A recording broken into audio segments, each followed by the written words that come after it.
नमस्कार। प्रभा साक्षी news network पर आप सभी का स्वागत है। इस वक्त हमारे साथ हैं विश्व हिंदू परिषद के राष्ट्रीय प्रवक्ता श्री विनोद बंसल जी। विनोद जी, आपका प्रभा साक्षी पर बहुत-बहुत स्वागत है। और सवालों का सिलसिला शुरू करते हैं। बात करते हैं सबसे पहले तमिलनाडु की। तमिलनाडु का एक मंदिर इस समय राष्ट्रीय विमर्श का एक केंद्र बना हुआ है। दरअसल एक पुरानी परंपरा है, प्राचीन परंपरा है दीपक जलाने की, लेकिन इस बार हिंदुओं को दीपक जलाने की अनुमति कोर्ट से लेनी पड़ी। कोर्ट ने अनुमति दे दी, लेकिन प्रशासन ने दीपक जलाने की अनुमति नहीं दी। और सरकार तो उच्चतम न्यायालय चली गई कि ये जो आदेश दिया गया है हिंदुओं को वहां पे दीपक जलाने का, ये गलत है। यही नहीं, जो विपक्षी गठबंधन है उसके 100 से ज्यादा सांसदों ने हस्ताक्षर करके एक पत्र लोकसभा स्पीकर को सौंपा है और कहा है कि महाभियोग की कार्रवाई की जाए उन जज के खिलाफ जिन्होंने इस तरीके की अनुमति दी है। तो इसको आप कैसे देखते हैं?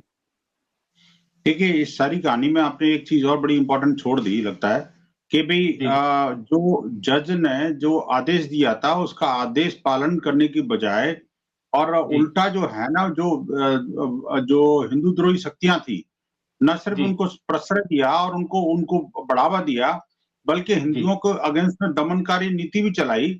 और तो और जी, जब हिंदू समाज कंटेम्प्ट ऑफ कोर्ट के लिए कोर्ट के पास पहुंचा, तो जी, माननीय न्यायाधीश ने कंटेम्प्ट ऑफ कोर्ट का भी जवाब देते हुए कहा था, कभी लगता है कि जो तमिलनाडु की सरकार है, वो पुलिस जी, प्रशासन जो है ना कोर्ट के आदेश को इम्प्लीमेंट करने में अक्षम है, तो हम जी, सीआईएसएफ को कहेंगे कि वो उनको सिक्योरिटी प्रदान करे और लोगों को दीप जलाने की परमिशन दी जाए। जी, आप देखिए कि सनातन के घुर धुर विरोधी ये वही सरकार है ना शायद जो जिसने ये कहा था कि हम सनातन तो डेंगू है, मलेरिया है, कोरोना जी, है। जी, और जी, एक बिल्कुल। नहीं कई मंत्रियों ने बोला। और मजे की जी, बात यह है कि देवस्थानम बोर्ड के जो अध्यक्ष थे, उनकी जी, उपस्थिति में बोला। मतलब जो जी, मंत्री थे देवस्थान बोर्ड के, वो मंत्री जी, के उपस्थिति में इस मंत्री ने दूसरे मंत्री ने बोला था कि सनातन जी, ऐसा है, सनातन वैसा है। यानी जिस जी, सनातन के पैसों से पलने वाले ये जो सांप हैं, और जी, वही वो सनातन को नेस्तनाबूद करने की बात करते हैं। मंदिरों के जी, धन का दुरुपयोग ही नहीं सिर्फ करते, बल्कि मंदिर के विरुद्ध काम करते हैं। और ऊपर जी, से जो अगर कोई मानो उच्च न्यायालय का कोई न्यायाधीश न्याय जी, संगत कोई निर्णय देता है, तो उसके जी, विरुद्ध जो है वो न सिर्फ हाई कोर्ट सुप्रीम कोर्ट जाते हैं, बल्कि जी, कंटेम्प्ट ऑफ कोर्ट का दुस्साहस भी करते हैं। आप जी, सोचिए कि ये कोई पहली बार नहीं हुआ।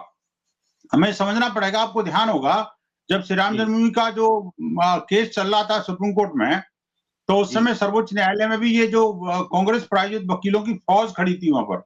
करीब 15 बिल्कुल। वकीलों की टोली, जिसमें कपिल सिब्बल और अभिषेक मनु सिंघवी और कई सारे और ऐसे ही दुर्दांत नाम हैं, जो कि बड़े जी, फेमस हैं इन सब चीजों के जी, लिए। और हमेशा से हिंदू द्रोह के लिए वो एक अड्डे के रूप में खड़े रहते हैं, डटे रहते हैं। उन्होंने यहां जी, तक कह दिया था कि अभी सुनने की जल्दी क्या है न्यायाधीश जी, 2019 के इलेक्शन में नहीं तो बीजेपी को लाभ मिलेगा। और जी, जब मन नहीं माने, तो आपको याद होगा वो कोर्ट रूम में जो है ना अपना जो वकील का कोट था, वो उतार के फेंक गए जी, थे। बोले जी, हम जो है ना आपके कोर्ट रूम में आएंगे ही नहीं। और आप जी, देखिए कि बेशर्मी से फिर कुछ दिनों के बाद मुझे दबाव पड़ा पैसे के लूट के चक्कर में, और हिंदुद्रोह की पराकाष्ठा होने की वजह से वो वापस आए, जी, कोर्ट में जी, केस लड़ा, रोजाना लगातार कोर्ट पर हमला करते रहे, हिंदू जी, मान्यताओं पर हमला करते रहे। और फिर भी जब माननीय सर्वोच्च न्यायालय के मुख्य न्यायाधीश को टस से मस नहीं हुआ, उन्होंने कहा मुझे रिलेटिव सुनवाई करनी ही करनी है। तब जी, उन्होंने क्या किया था, आपको पता है नीरज जी, वो जो है फिर कंटेम्प्ट ऑफ कोर्ट सॉरी वो भी इम्पीचमेंट मोशन ले आए। और जी, जब राज्यसभा में इम्पीचमेंट मोशन एक्सेप्ट नहीं किया, तो जी, उपराष्ट्रपति के खिलाफ भी महाभियोग लगा दिया। आप सोचिए, बिल्कुल। जी, ये लोग हिंदू द्रोह से देशद्रोह तक कैसे उतर जाते हैं। ये जी, इनका बड़ा जबरदस्त एक जाल है, जो जी, भारत का जंजाल बना हुआ, भारत के जी का जंजाल बना हुआ है। और ये जी, जिस तरह से जो तमिलनाडु के अंदर हुआ है, निस्संदेह बेहद गंभीर और देश की लोकतंत्र और न्याय व्यवस्था के लिए गंभीर चुनौती है। और आप जी, देखिए कि कोर्ट हिंदू समाज आखिरकार जाए तो जाए कहां। अब जी, ऐसा लगता है जैसे हिंदू समाज अपनी अस्मिता की रक्षा के लिए जिन माननीय न्यायालयों को भरोसे रहता है, जी, अब वो अगर मान लो न्यायालय के निर्णय ही सरकार नहीं मानेगी, तो फिर तो भैया हिंदू को अपने आत्मरक्षा के लिए भी कुछ करना पड़ सकता है। ये भी बड़ा गंभीर मामला। जी। तो इसमें विश्व हिंदू परिषद भी कुछ क्या वहां पर अपना अभियान वगैरह चलाएगा, या विश्व हिंदू परिषद की इसमें क्या भूमिका रहने वाली है? नहीं, विश्व हिंदू परिषद पहले से ही अभियान चला रखा है। आपने देखा होगा, मैं 4-5 दिन पहले मैंने ट्वीट भी किया था। मीडिया में मेरा बयान भी लगा था। मैंने बड़ा गंभीर शब्दों में और कड़े शब्दों में इसकी निंदा की थी कि आखिरकार तमिलनाडु सरकार किस तरह की धृष्टता पर उतर आई है। मतलब जी। सनातन को नेस्तनाबूद करने की ये हथकंडे अपना रही है। लेकिन जी। ऐसे सनातन नेस्तनाबूद नहीं हो सकता। इसीलिए इसको जी। सनातन बोलते हैं। न इसका आदि है, न अंत है, इसीलिए सनातन है। हम जी। जो है ना सबको साथ लेके चलते हैं, लेकिन तनातनी में विश्वास नहीं करते। आप जिस जी। तरह की बातें और भाषा का प्रयोग करते हैं, वो जिहादियों को खुश करने के लिए हो सकती है, लेकिन जी। हिंदू समाज इन सब चीज़ों को सुनता तो है, समझता है, लेकिन जी। समय पर जवाब देता है। हम जवाब जी। आपकी जिहादियों की तरह नहीं देते, कभी सरतन जी। सुजदा की गैंग लेके खड़े हो जाएँ। हिंदू जी। समाज सब समझता है, सोचता है और समय पर जवाब देता है, और समय पर उसका प्रतिकार करके उनको अपना आईना भी दिखाता है। एक नहीं, ऐसे जी। अनेक किस्से हमने देखे हैं, चाहे राम जन्मभूमि का मुद्दा हो या राम सेतु का मुद्दा हो, बाबा जी। अमरनाथ का मुद्दा हो, देश में बढ़ते आतंकवाद का मुद्दा हो, या जो जी। हिंदुओं पर आघात करने वाली इस तरह की शक्तियों को संगठित होकर के और वो जो जाकर के 3:30 बजे तक आतंकवादियों को बचाने के लिए सुप्रीम कोर्ट को खुलवाने का मुद्दा हो, इन जी। सारे मुद्दों में या जहाँ-जहाँ भी हिंदू घटा, वहाँ पर जो है ना हिंदुओं के साथ जो उत्पीड़न और पलायन की जो समस्या आ रही है, उन सब जी। से जूझने का काम विश्व हिंदू परिषद और बजरंग दल के कार्यकर्ता बखूबी जानते हैं कि कैसे जी। करना है। और जी। तमिलनाडु की सरकार का भी अंत समय निश्चित है, ये मान के चलना। हमारे जी। भगवान का अपमान किया है इन्होंने, और हमारी आस्था के साथ जो खिलवाड़ किया है, वो इनको मतलब भगवान इनको स्वीकार नहीं करेंगे, और इनके विरुद्ध जरूर कुछ न कुछ कार्रवाई अभी होगी, सोच देख लेना आप। और वहाँ विश्व हिंदू जी। परिषद वहाँ ऑलरेडी लड़ रहा है, ऐसा नहीं है जी। कि नहीं है। हिंदू जी। मुन्नानी, विश्व हिंदू परिषद, राष्ट्रीय स्वयंसेवक संघ, ऐसे सभी संगठनों का एक ग्रुप है, जो वहाँ पर जी। लगातार आज नहीं, कई सालों से उसके लिए फाइट कर रहा है। मैंने जी। मैंने पीछे कहा था कि इसको जल्दी सुलझा ले सरकार, नहीं तो ये दक्षिण की अयोध्या बन जाएगा। नीरज जी, ये जी। मैं बड़ा क्लियर कर रहा हूँ। ये मुद्दा बिल्कुल, इतना बिल्कुल। बड़ा है कि दक्षिण की अयोध्या बन जाएगा, हमारा उत्तर की अयोध्या का तो सुलटाला कर लिया हमने। वहाँ तो जी। भव्य दिव्य राम मंदिर बन गया। अब जी। अगर ये नहीं सुधरे, तो इनकी मानसिकता को सुधारना भी हिंदू समाज को आता है। जी, बिल्कुल, और आपने कहा सही कहा कि दक्षिण की अयोध्या बन सकता है, क्योंकि ऐसा देखने में मिल रहा है, चाहे सोशल मीडिया हो, चाहे सड़कें हों, तो हिंदू समाज जाग रहा है और इस मुद्दे को लेकर काफ़ी उद्वेलित नज़र आ रहा है। तो आपको लगता है कि पिछले 7, 8, 10 वर्षों में जो विश्व हिंदू परिषद है, या मान लीजिए आरएसएस की जो आनुषंगिक संगठन है, उनकी तरफ से जो अभियान चलाया गया, उससे हिंदू जनमानस जागृत तो हुआ, ऐसा दिख रहा है? क्योंकि इस मुद्दे को लेकर काफ़ी बड़ा विमर्श चल रहा है इस समय देश में। नहीं, देखिए, हमने जागरण किया है और उन जागरण जी। के परिणाम पूरे देश भर में दिख रहे हैं। अभी क्या है जी। कि दक्षिण के अंदर जो है, जिस तरह से द्रविड़ियन आर्यन की ये थ्योरी मनगढ़ंत बनाई गई, और जी। द्रविड़ियन और शेष हिंदू समाज को काटने की कोशिश की गई। जी। कभी जो लिंगायत के नाम पर, और कभी शैव के नाम पर, कभी दूसरे नामों पर अलग-अलग तरह से लड़ाने की जो रणनीति इन लोकल लीडर्स की रही है, वो जी। रणनीति सफल नहीं होगी। क्योंकि देखिए, जी। ये झूठ के सहारे जीते हैं और हम जी। सत्य को आधार बनाते हैं। यही जी। अंतर है। और हमने जी। ये एस्टेब्लिश कर दिया कि चाहे आप कितना ही जो पॉलिटिकल प्रोटेक्शन और पब्लिक फंड का यूज़ करके और जी। बसों के पीछे जीसस क्राइस्ट के संदेश लिख लो, चाहे आप जी। कितने टीवी चैनल चला करके और वहाँ पर वो क्रिश्चियनिटी को बढ़ावा देने के लिए, हिंदू धर्मांतरण करने के लिए नए-नए जी। लॉलीपॉप दे दो, चाहे जी। कितने ही मंदिरों को ध्वंस करके और चर्च और मस्जिद खड़ी कर दो इल्लीगल तरीके से, चाहे जी। कितने हिंदुओं का दमन कर दो, धर्मांतरण जी। करो, जी। लफ्ज़ियात करो, लेकिन जी। हिंदू समाज इन सब चीज़ों से सबल होके निकलेगा, बड़ा होके निकलेगा और वीर होके निकलेगा। ये हमारा संकल्प है। अब हमने एक नारा जी। दिया है जी, कि जी। अब पलायन नहीं पराक्रम होगा। हिंदू बिल्कुल। समाज जी। पराक्रम के लिए तैयार हो रहा है, और ये जी। सारे के सारे जो हिंदू द्रोही शक्तियाँ हैं, उनको जी। हम सबक सिखा के रहेंगे। जी। और तमिलनाडु से हम एक और दक्षिणी राज्य चलते हैं, आंध्र चलते हैं, वहाँ पर तिरुमला जो देवस्थानम मंदिर है, वहाँ पर हमने देखा था कि पिछले साल एक घोटाला सामने आया था कि लड्डू में जो घी प्रयुक्त होता है, वो खराब था, उसमें चर्बी थी, इस तरीके की चीजें सामने आई थी, जांच का विषय बना वो, जांच के कुछ तथ्य भी सामने आए। बड़ा बवाल हुआ था। लेकिन अब 1 साल के भीतर एक और घोटाला सामने आया है, वो है पटका घोटाला। कहा जाता है कि बोर्ड ने जो खरीदे पटके, वो तो रेशम के हिसाब से पैसे दिए गए, लेकिन मिला पॉलिएस्टर।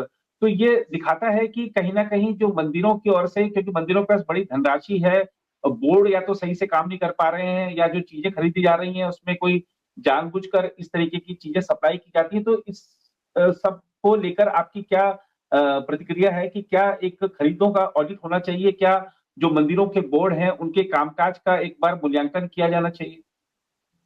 निस्संदेह देखिए, न सिर्फ मूल्यांकन होना चाहिए, बल्कि मैं कहता हूँ बड़ी बात ये है कि सरकारों को मंदिरों की कब्जे को छोड़ना चाहिए। जी, सरकार का काम मंदिर चलाना नहीं है। या जी, तो आप कहो कि हम सेक्युलर सरकार नहीं है, हम तो कम्युनल सरकार हैं, हम जी, हिंदू सरकार हैं।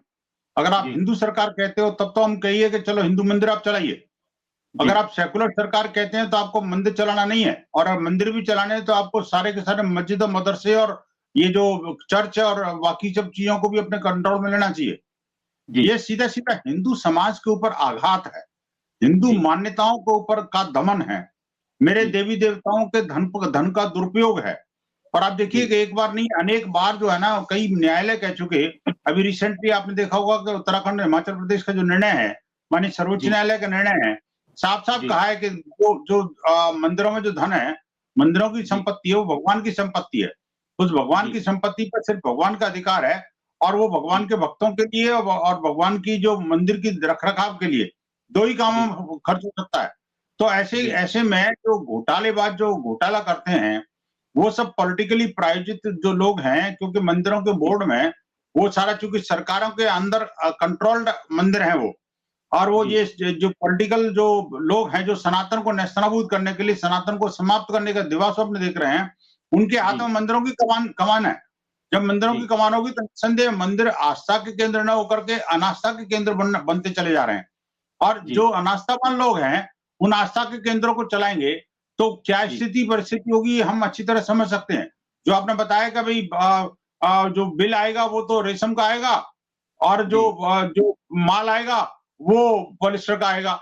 तो जी, ये चीज़ें, और कहने को तो देसी घी के लड्डू बन रहे हैं, और जाने जी, क्या-क्या उसमें मिला रहे हैं। तो ऐसे जी, एक नहीं, ये तो छोटे से एग्ज़ाम्पल है जो आपके नोटिस में आए। इसके जी, अलावा आप देखिए उनके मैनेजमेंट में, उनके स्टाफ में, उनके कर्मचारियों में कितने सारे लोग जो है वो नॉन बिलीवर्स हैं। बिल्कुल। जब मामला फेथ का हो, जब मामला जी, आस्था और विश्वास का हो, तो अनास्थावान लोगों को प्रवेश क्यों होना चाहिए भई? मैं कहता जी, हूँ कि मैं मस्जिद में क्यों जाऊँगा? मैं तो जी, चर्च में भी नहीं जाऊँगा, और चर्च जी, के लोगों को मेरे मंदिर में क्यों आना चाहिए? आएँ तो जी, आस्था के साथ आएँ, तो पर्यटन स्थल नहीं है। और दूसरी जी, बात ये है कि मैनेजमेंट में तो बिल्कुल नहीं होना चाहिए, कदापि नहीं होना जी, चाहिए।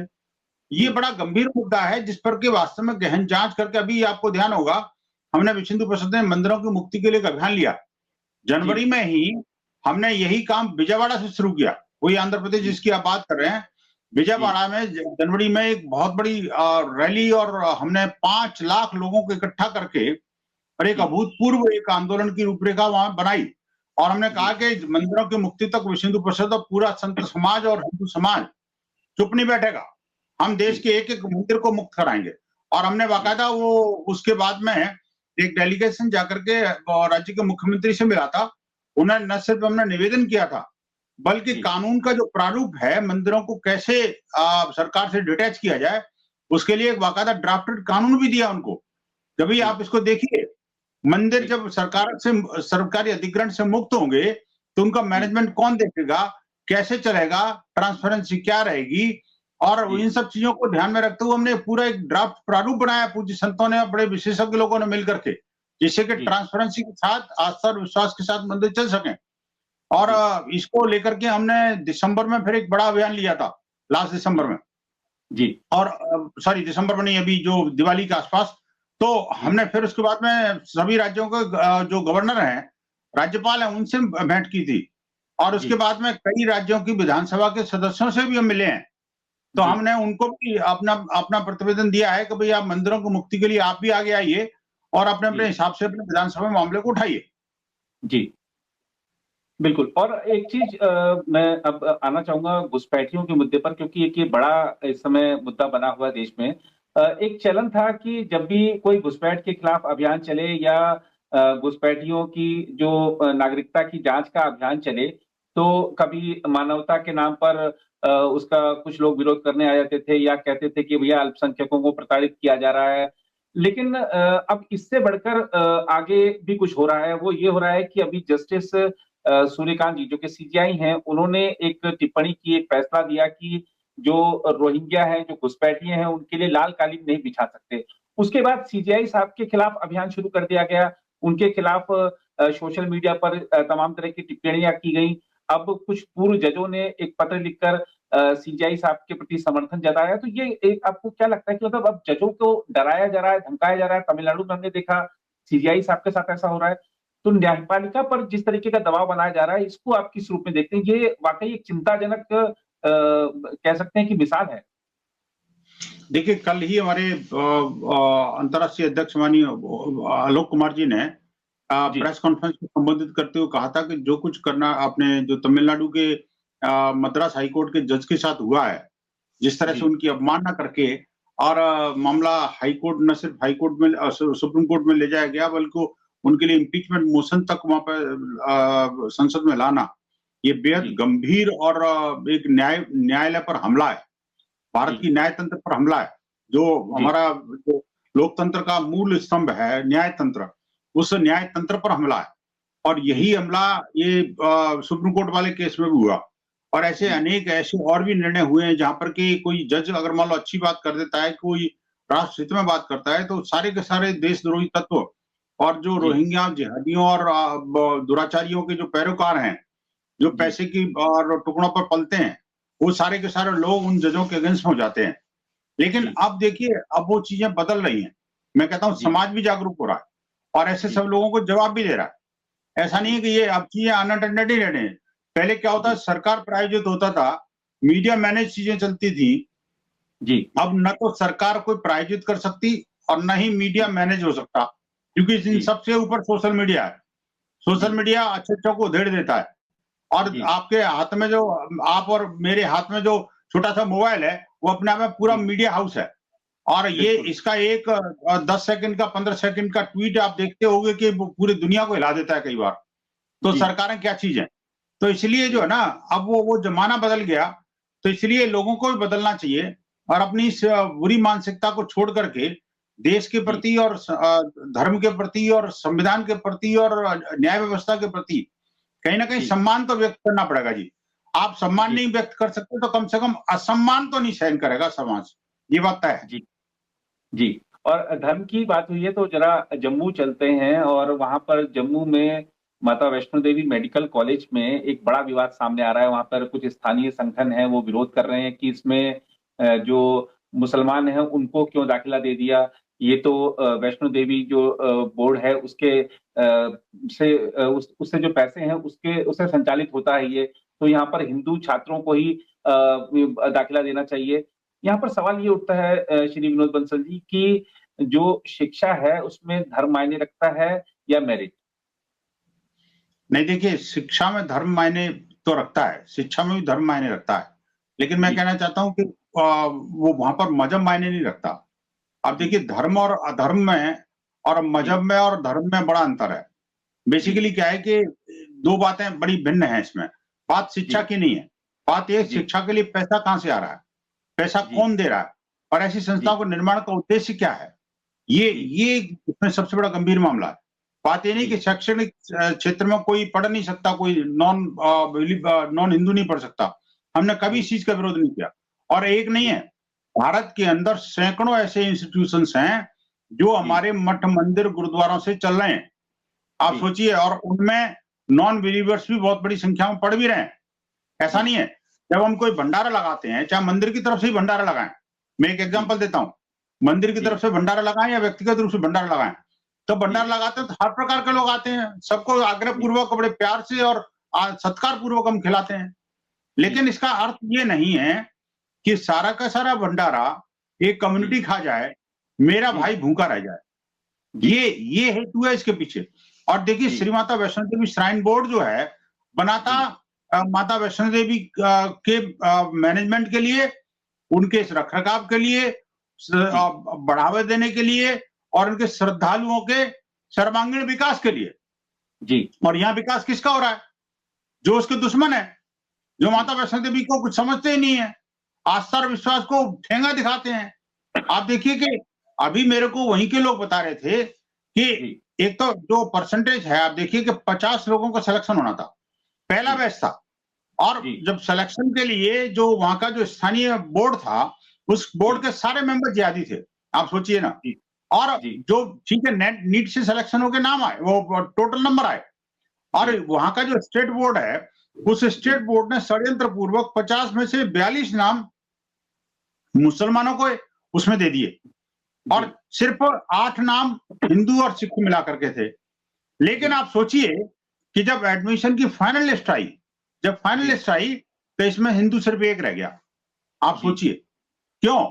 क्योंकि हिंदुओं को लगा कि अब जो है ना, जब 42 के बीच में हम 7 रहेंगे, 6 रहेंगे, 8 रहेंगे, तो क्या हम सर्वाइव कर पाएंगे? तो उन्होंने सारा एडमिशन विड्रॉ कर लिया। और आज जो है 50 बच्चों के पैसे से सिर्फ एक हिंदू बच्चा पढ़ रहा है माता वैष्णो देवी की कृपा से। और मैं बता रहा हूं आपको, आज नोट कर लेना इस बात को लेकर के, जिस माता वैष्णो देवी श्राइन बोर्ड का वो मेडिकल कॉलेज है, कल को उस मेडिकल कॉलेज में ही मांस, मदिरा और हलाल की दुकान खोलने के लिए ये लोग खुद प्रोटेस्ट करेंगे। आप देखिए वहां पर माता वैष्णो देवी की कोई मूर्ति या हिंदू जो संत हैं या हिंदू जो पराक्रमशाली जो इतिहास है, उसकी गौरव गाथा नहीं सुन पाएंगे ये, और तुरंत तख्ती लेकर के बाहर आ जाएंगे। या उसमें कोई बड़ी बात नहीं है, कोई डॉक्टर उमर बन के निकल जाए और वो खुद भी फूंक जाए और दूसरे को फूंक दे। तो ये जो हमने माता वैष्णो देवी श्राइन बोर्ड ने जो पैसा लगाया है, वो कुछ जिहादियों को पालने के लिए नहीं लगाया। वो ठीक है कि हम किसी को बाकी को मना नहीं करते। आप 50 में से अगर 2, 4, 5 वो भी हैं तो किसी तरह से टॉलरेट किया जा सकता है। यहाँ तो उल्टा हो गया, पैसा हमारा और खाएगा कोई और, गाएगा कहीं और, नाचेंगे कहीं और। तो ये चीज नहीं चलेगी। विश्व हिंदू परिषद लगातार जब से ये खबर आई है, तब से लेकर पूरे जम्मू कश्मीर के अंदर लगातार प्रदर्शन कर रहा है। अभी भी हम केंद्रीय गृह मंत्री से ही मिले, और हमारा एक डेलीगेशन गवर्नर से ही मिला। चाहे सरकार किसी की भी हो, उससे फर्क नहीं पड़ता, लेकिन जो गलत है वो गलत है।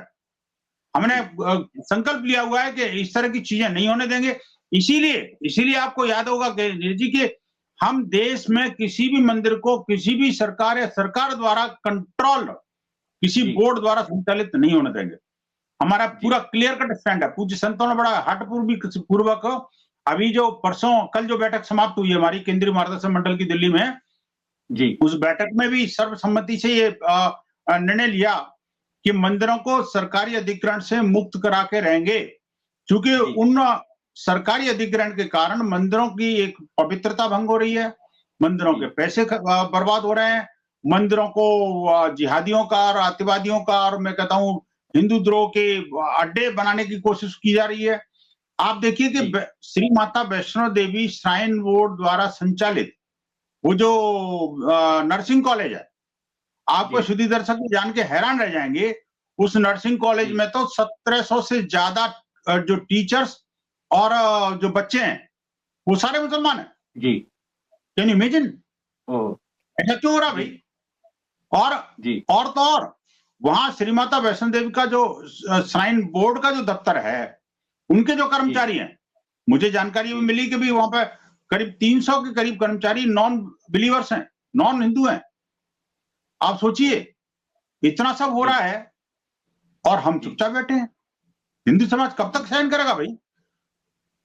हमारे पैसे से हमारे ऊपर हमला करने वाले लोग तैयार करेंगे क्या हम?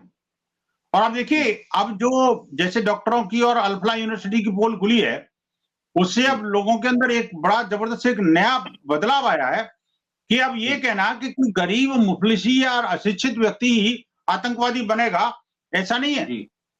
बिल्कुल। अब तो जितने हाईली क्वालिफाइड लोग हैं, डॉक्टर, इंजीनियर, चार्टर्ड अकाउंटेंट, वो भी आतंकवादी बन रहे हैं। तो किस पर भरोसा करोगे भाई? नहीं, वाकई आपने चौंकाने वाले आंकड़े दिए हैं।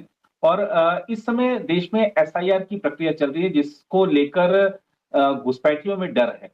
लेकिन चूंकि एसआईआर की प्रक्रिया पूरे देश में एक साथ नहीं चल रही है, अलग-अलग राज्यों में 6-7 राज्यों में एक साथ, 6-7 राज्यों में एक साथ इस तरीके से कार्रवाई आगे बढ़ रही है। तो क्या आपको लगता नहीं कि इस तरीके की संभावना है कि अगर मान लीजिए कि आज उत्तर प्रदेश में एसआईआर की कार्रवाई चल रही है तो यहाँ से घुसपैठिए भागकर हरियाणा भी चले जाएँगे और फिर जब उत्तर प्रदेश में खत्म हो जाएगा तो फिर वहां से वापिस आ जाएंगे, फिर उनको उनके जो राजनीतिक आका है वो वापिस उनके दस्तावेज बनवा देंगे। तो पूरे देश में एक साथ होनी चाहिए थी। एक तो एसआईआर, एक सवाल ये है। दूसरा, आपको क्या लगता है कि हालांकि गृहमंत्री जी ने कल बड़े विस्तार से लोकसभा में जवाब दिया है, लेकिन फिर भी जो विपक्ष है वो एसआईआर को अलोकतांत्रिक बता रहा है और ये वोट चोरी का एक मुद्दा जो इस समय देश में छाया हुआ है, उस पर आपकी क्या प्रतिक्रिया है? देखिए, मुझे तो बड़ा ताज्जुब होता है कि जो लोग वास्तव में चोर हैं, चाहे वो चारा चोर हों या जी, उनकी माताजी जो है ना, जो सिटीज़नशिप लेने से पहले ही वोट डालने की हरकत कर चुकी हों, जी, वो वोट चोर हैं या जो ईवीएम के माध्यम से देश के लोकतंत्र को समृद्ध और जो सबल करने के लिए जो सरकार कृतसंकल्पित होकर के काम कर रही है, या जो चुनाव आयोग, जो कि दुनिया का एक सबसे बड़ा जो है, एक लोकतंत्र का एक महानायक बन के उभरा है, जिस जी, चुनाव आयोग की छवि और जिस चुनाव आयोग की चर्चा विश्व के जी, अनेक देशों में है, और हमारे एक्सपर्ट को जो है ना वहाँ विदेशों में बुलाया जाता है इन सब चीजों के लिए, ऐसे जी, चुनाव आयोग के ऊपर जो है ना उंगली उछालना, ये जी, वैसे ही है जैसे नमक हरामी है, मैं कहूंगा इसको। आप जी, देखिए कि कल जो माननीय गृह मंत्री ने जब ये बात कही थी कि जी, आखिरकार सोनिया गांधी सिटीजन बनने से पहले वोटर कैसे बन गई, जी, तो असली चोरी तो वो है ना जी, जो अपने घर में जी, से शुरू करी है उन्होंने। और ऐसे जाने जी, कितने वोटर हैं जो कि 5-5 जगह वोट डालते थे और आज भी डालते जी, हैं जी। आज भी जी, बहुत सारी जगह ऐसे हैं। अभी मैं 3-4 दिन पहले जब वो मेरे यहाँ बाई इलेक्शन था, उस जी, बाई इलेक्शन में जब मैं वोट डाल के आया, मेरी काम वाली आई थी, मैंने उनसे पूछा, मैंने बेटा जी, तूने वोट डाले कि नहीं डाले? वो नहीं जी, अंकल मैंने अभी नहीं डाले। मैं तेरी पर्ची मेरे पास आई हुई है, जा डाल के आ। जी, वो पर्ची क्योंकि एड्रेस उसने मेरे घर का दे रखा था, मैंने कहा ठीक है, यहीं यहीं पे पहले रहती थी। तो जी, वो उसका पति और बच्चे भी थे। तो मैंने जी, कहा भाई तुम जो जो एंटाइटल है उनका 2 लोग हैं उनके, तो मैंने कहा तुम डाल के आओ। जी, मेरी पत्नी कहती है कि भाई ये तो गाँव में भी डालती है। जी, तो मैंने कहा गाँव में कैसे डालती है? बोले जी, मेरा वोट कटा ही नहीं। मैंने बेटा ये जी, गलत है। तुम जी, अभी अभी तो ये वोट डाल के आओ, लेकिन अगली जी, बार जो है ना, अगला वोट डालने से पहले एक जगह से नाम कटवा ज़रूर लेना।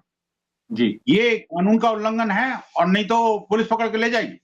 मैंने यहाँ तक जी, कहा उसको। तो ये जी, तो एक तो ये हमारी मानसिकता है। दूसरी तरफ जी, उनकी मानसिकता है, जिन्होंने जानबूझ कर के 6-6 जगह वोट डलवा दिए, फर्जी जी, वोट बनवा लिए, घुसपैठियों जी, को शामिल कर लिया, और जो झुग्गी-झोंपड़ियों में एक झुग्गी में रहने वाला व्यक्ति जो है ना, उसको 5 जगह वोटर बना दिया। ये जी, ये जो षड्यंत्र है, जी, ये एसआईआर के माध्यम से उस षड्यंत्र का पटाक्षेप हो रहा है। जी, इसीलिए वो जो भगोड़े हैं और जो घुसपैठिए हैं, जी, वो भागने को मजबूर हैं। लेकिन हाँ, जी, ये बात आपकी गंभीर है, बड़ी महत्वपूर्ण भी है, जो मेरे को आपने ध्यान दिलाई कि एक राज्य से दूसरे राज्य में पलायन और ये सब होता है। जी, निस्संदेह मैंने देखा था कि जब ये रोहिंग्या घुसपैठिए पहली बार जब आए थे, 2008 के जी, आसपास की बात है संभवतः। उस समय मेरे जी, पास दिल्ली प्रांत के प्रचार प्रमुख की ज़िम्मेदारी थी। प्रवीण भाई जी, तोगड़िया हमारे महामंत्री होते थे। जी, और आपको याद होगा ये सारे रोहिंग्या घुसपैठिए कि दिल्ली में जो हमारा बसंत कुंज में जो जी, जो उसका था यूएनएचआरसी का जो दफ्तर था, United ji, Nations High Commission for Refugee, ji, उनमें जाकर के डेरा डाल दिया था। और बिल्कुल। डेरा हजारों की संख्या में लोग वहां पर जो है ना इनके रिफ्यूजी कार्ड के लिए मांग कर रहे थे। आप जी, सोचिए प्रवीण तोगड़िया जी ने उस समय मेरे को रात को 11 बजे एक मेल भेजा। जी, वो मेल के अंदर मैं देख करके दंग रह गया। उन्होंने मेरे को फ़ोन किया कि विनोद इस मेल को तुरंत अभी और अभी 10 मिनट के अंदर इसको सीजेआई, प्रधानमंत्री, राष्ट्रपति और अपना यूएनएचआरसी, यूएन सेक्रेटरी जनरल और जितने भी बड़े डिग्निटरीज हैं वर्ल्ड लेवल के लीडर्स और भारत के, उन सबको जी, भेज दो। जी, मैं नीरज जी ताज्जुब था मुझे उस मेल को देख करके, उसके जी, साथ कम से कम नहीं तो 100 से ज्यादा अटैचमेंट थे। जी, और उन अटैचमेंट के अंदर क्या डाटा था, आई गॉट वेरी सरप्राइज। मैंने कितनी रिसर्च की होगी इन्होंने, और जी, उसको लेकर के मैंने तुरंत उसको फॉरवर्ड किया। और जी, फॉरवर्ड करते के साथ ही जो मीडिया के और बाकी लोगों की जो फोन आने लगी धड़ाधड़ धड़ाधड़, उसका जी, एक बड़ा इम्पैक्ट हुआ कि वो जो जितने भी लोग वहां जमा हुए थे, जिनको जी, रिफ्यूजी कार्ड मिलना लगभग तय था, वो जी, तुरंत सरकार ने रोके। और वहां के जो यूएनएचआरसी की जो ऑफिसर्स थे, उनसे जाके हम लोग मिले, तो उनको किसी को भी रिफ्यूजी कार्ड नहीं मिला। जी, तो क्या है कि अगर सरकार और समाज जी, जागरूक होकर के काम करे, और हम और जी, आप जैसे लोग जो है समाज के हितकारी जो लोग हैं, वो अगर जी, समाज की और सरकारों की और प्रशासन शासन की और जो संस्थाएं हैं, बड़ी संस्थाएं, उनके जी, आंख कान बन के काम करते रहे, तो निस्संदेह इस तरह की देशद्रोही गतिविधियों और जो कहना चाहिए मानवता के जो दुश्मन हैं, जी, उनको हम उनके कुकर्मों को रोक पाएंगे हम। जी। बिल्कुल। विनोद जी, आपने बड़े प्रखरता के साथ खासतौर पर तमिलनाडु का जो मुद्दा है, आपने इसको उसकी गंभीरता आपने बताई कि किस तरीके से वो दक्षिण की अयोध्या बन सकती है और साथ ही हिंदू समाज से जुड़े अन्य सामयिक मुद्दों पर भी बड़ी प्रखरता के साथ अपनी राय रखी है। और निश्चित तौर पर ये चीज़ देखने को मिल रही है कि विश्व हिंदू परिषद ने जो जन जागरण अभियान चलाए हैं, जो अभियान इस समय देश भर में चल रहे हैं, जो प्रकल्प लेकर आप लोग आगे बढ़ रहे हैं, उससे हिंदू समाज जागृत हो रहा है। और यही कारण है कि आज लोगों में धर्मनिरपेक्ष दिखने की या सेक्युलर दिखने की होड़ नहीं है, अपना सनातनी दिखने की होड़ है और अपने धर्म की रक्षा के लिए लोग सोशल मीडिया पर उतर रहे हैं, सड़कों पर उतर रहे हैं। ये निश्चित रूप से आप लोगों के लिए एक बड़ी सफलता भी कही जा सकती है। आप इस चर्चा से जुड़े इस समय हमारे साथ, आपका बहुत-बहुत धन्यवाद विनोद जी। फिलहाल इस रिपोर्ट पे इतना ही, बाकी देश की नई खबरों के लिए बने रहें आप प्रभात साक्षी के साथ। आपका भी धन्यवाद। अगर आप भी लेना चाहते हैं देश दुनिया की तमाम जानकारी तो आज ही सब्सक्राइब करें हमारे चैनल को। साथ ही नीचे दिए बेल आइकन को जरूर दबाएं ताकि हर अपडेट आप तक पहुंच सके।